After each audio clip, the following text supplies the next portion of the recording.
I never believed in the dark tales whispered around the southern town of D.C. Legends of a malevolent Santa Claus, known as Santa Ripper, who went on a murderous spree every December sounded like nothing more than a gruesome fairy tale. That is until this chilling December when the legend seemed to become my reality.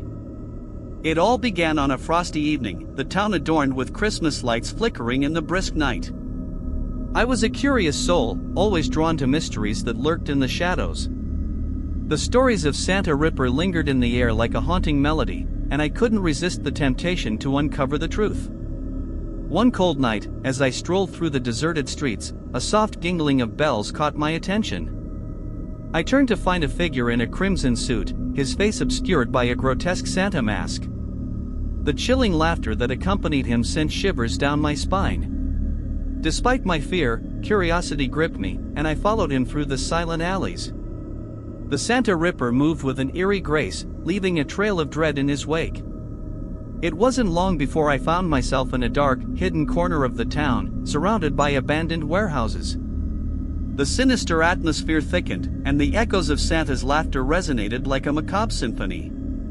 Out of the shadows emerged an elf, not the cheerful creatures from holiday stories but a twisted, malevolent being with hollow eyes.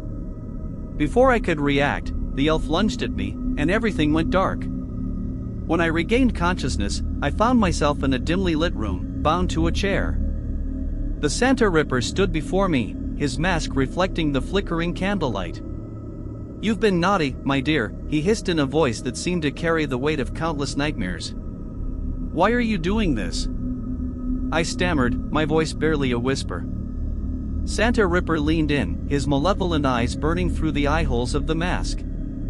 "Christmas is a time of judgment, my child. Those who've been naughty must face the consequences." As panic set in, I noticed the room adorned with gruesome decorations, twisted wreaths made of bones and blood-stained stockings hanging from the walls. The air was thick with the scent of impending doom. Determined to survive, I pleaded, "Please, I just want to have a good Christmas. I'll do anything."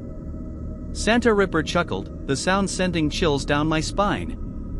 "You can have a good Christmas, my dear. But first, you must witness the true nature of the season." With that, he gestured to the elf, who produced a grotesque mask and placed it over my face. I felt a surge of horror as the world around me transformed into a nightmarish tableau of violence and despair. As the Santa Ripper continued his merciless rampage, I realized that the true horror of Christmas wasn't in the legends or the myths but in the darkness that could lurk within the human soul. And as I struggled against the binds, I knew that surviving this ordeal would come at a cost that would forever taint the joyous season with the haunting memory of Santa Ripper. The cold chains bit into my wrists as I struggled against them, the grotesque mask stifling my screams. The room seemed to close in, and the air grew heavier with every passing second. Santa Ripper circled me, his gaze unwavering beneath the blood-red mask. "Christmas is a time of reckoning, my dear Ellie," he murmured, his voice a macabre melody. "Tonight, you'll witness the true essence of the holiday spirit." The elf approached with a wicked grin, carrying a tray that held a sinister assortment of objects. As the Santa Ripper continued his unholy sermon, the elf revealed the items one by one: a dagger glistening with malevolence, a tattered piece of fabric soaked in the blood of the naughty, and a twisted wreath adorned with serrated edges. I clenched my teeth, forcing myself to remain composed. "What do you want from me?" I managed to utter. Santa Ripper paused, his gaze piercing through the eye holes of his mask. "I want you to see beyond the facade, Ellie. To witness the darkness that festers beneath the shiny veneer of holiday cheer." With a sinister flourish, he unveiled a large, ornate mirror. In its reflection, I saw a distorted version of myself wearing the blood-stained mask. The room behind me transformed into a nightmarish tableau, a scene of chaos and horror. Shadows danced with malevolent glee, and the air echoed with the anguished cries of the tormented. As Santa Ripper approached, dagger in hand, I braced for the worst. But instead of striking me down, he made a meticulous cut on the fabric of my reality. The room quivered, and the mirror shattered, revealing a gateway to a nightmarish realm. "Step through, Ellie," he whispered, his voice a haunting serenade. See the world for what it truly is. Reluctantly, I stepped through the shattered mirror, entering a twisted realm where the very fabric of reality seemed to unravel. The air was thick with the scent of decay, and the landscape was an unsettling amalgamation of twisted Christmas trees and gnarled presents. Santa Ripper followed, his laughter echoing through the surreal landscape. This, my dear, is the true spirit of Christmas. A dimension where judgment reigns and the naughty face their darkest fears. As we navigated through the distorted realm, I witnessed scenes of horror that defied imagination. Malevolent snowmen came to life, chasing terrified children through fields of broken candy canes. Twisted carolers sang haunting melodies that sent shivers down my spine. I stumbled upon a group of figures clad in rags, their eyes hollow and vacant. Santa Ripper gestured toward them. These are the lost souls, condemned to wander for eternity. Each one a testament to the consequences of a sinful holiday season. Dread gripped my heart as I realized the gravity of the situation. This was no ordinary Christmas tale, it was a descent into madness, a journey through the darkest recesses of the human psyche. Santa Ripper, sensing my fear, leaned in and whispered, "Now, my dear, you carry the burden of this knowledge. Cherish the memory, for it will forever taint the joyous season with the haunting truth." With that, the elf approached, removing the blood-stained mask from my face. As reality folded back upon itself, I found myself back in the dimly lit room, the shattered mirror now a mere reflection of the horrors I had witnessed.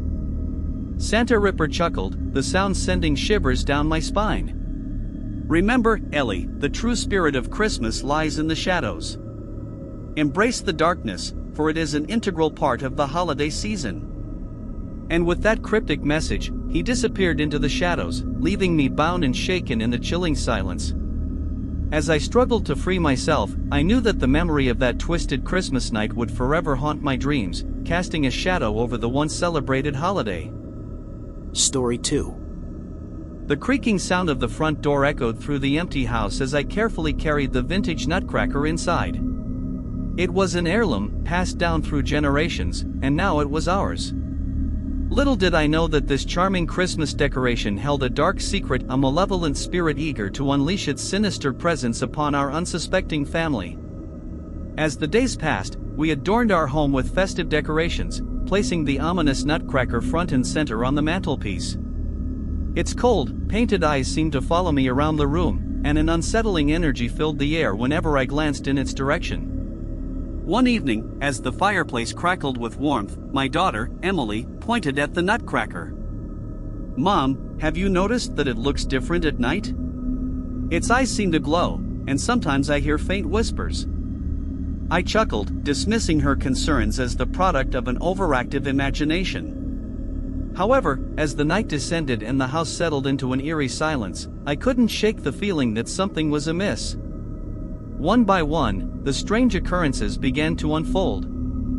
I would wake in the middle of the night to the sound of erratic tapping, only to find the nutcracker had shifted positions on the mantelpiece. Each morning, its mouth seemed to widen into a malevolent grin, mocking us with its lifeless expression. One night, unable to sleep, I crept downstairs to the living room. Moonlight cast an ethereal glow on the antique furniture, and a chilling draft permeated the room. There, standing in the shadows, was the nutcracker, its eyes now glowing a faint, ominous red. "I know you're there," a whisper filled the room, sending a shiver down my spine.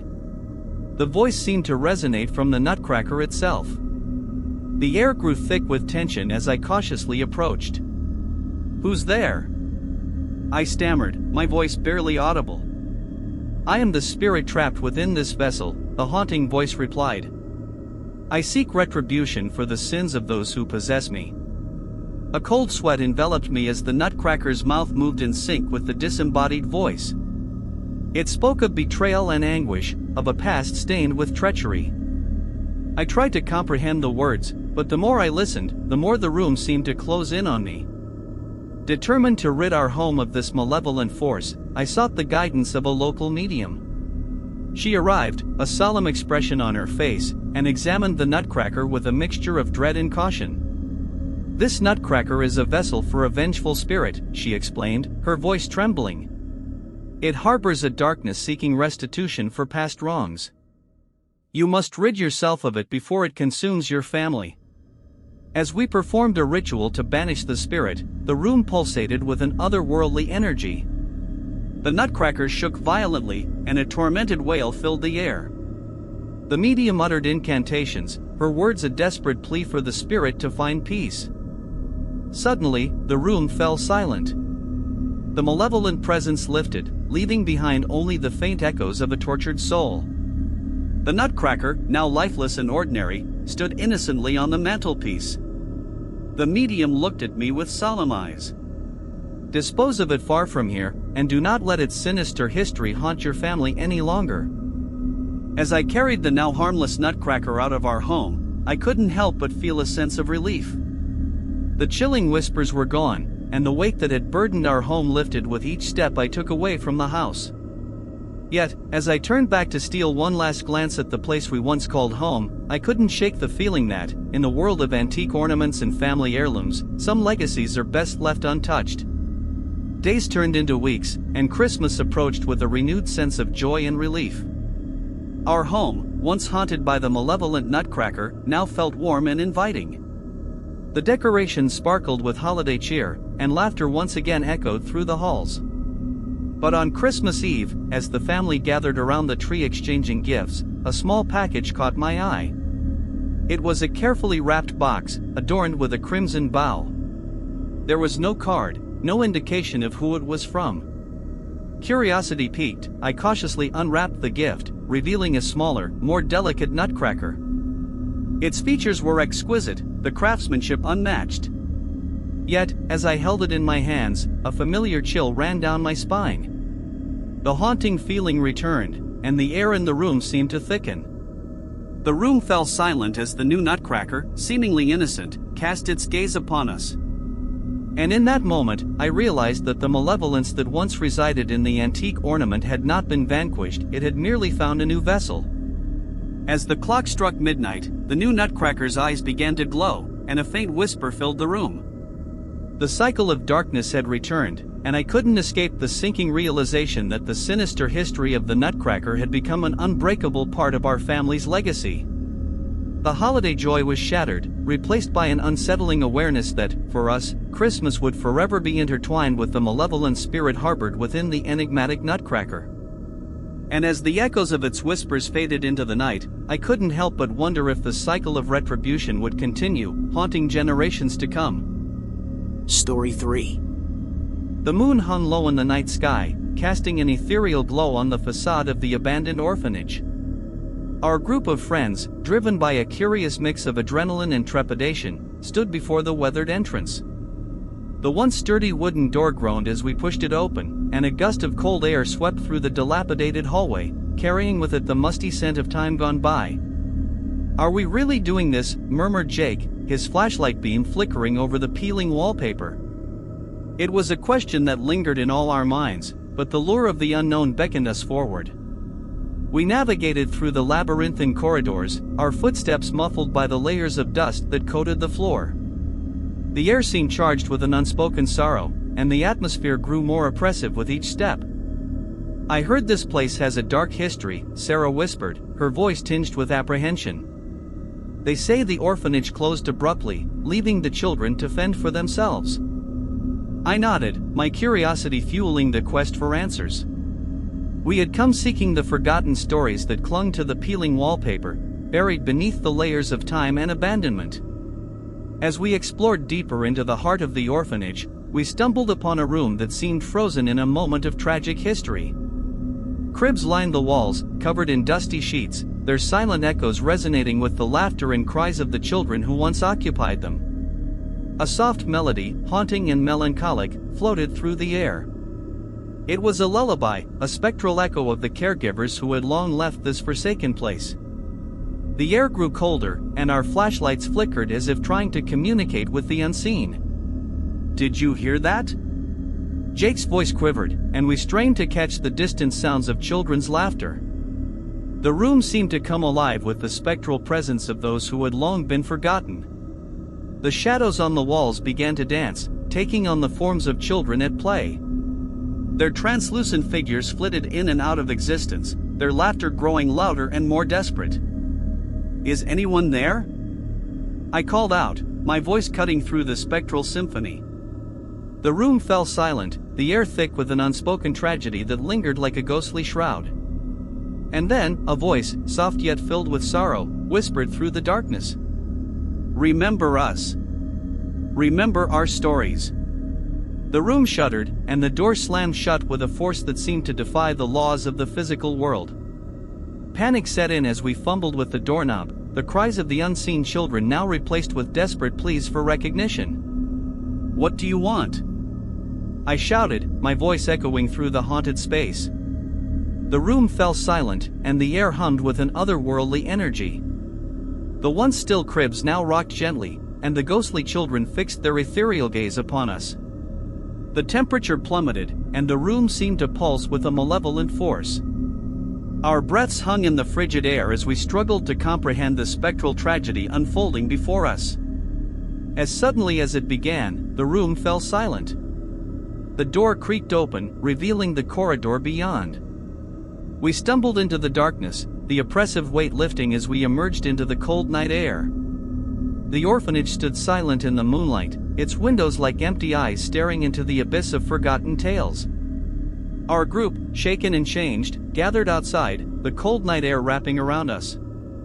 The haunting melodies lingered, carrying with them the collective sorrow of the abandoned children. In the days that followed, our minds were haunted by the memories of that Christmas Eve exploration. The abandoned orphanage had etched itself into our collective consciousness, and the spirits of the forgotten children had left an indelible mark on our souls. As Christmas dawned, we couldn't shake the sense of responsibility that now rested on our shoulders. The ghostly echoes of the orphanage lingered, and the voices of the lost children seemed to carry through the festive air. The tragedy of the abandoned souls had become a part of our own stories, a reminder that the past, no matter how forgotten, always has a way of reaching into the present. The abandoned orphanage stood as a silent testament to the need for remembrance, a plea for recognition from those who had once been left behind. And as the years passed, we carried their stories with us, sharing the tale of that fateful Christmas Eve, a night when the forgotten found a voice through the living.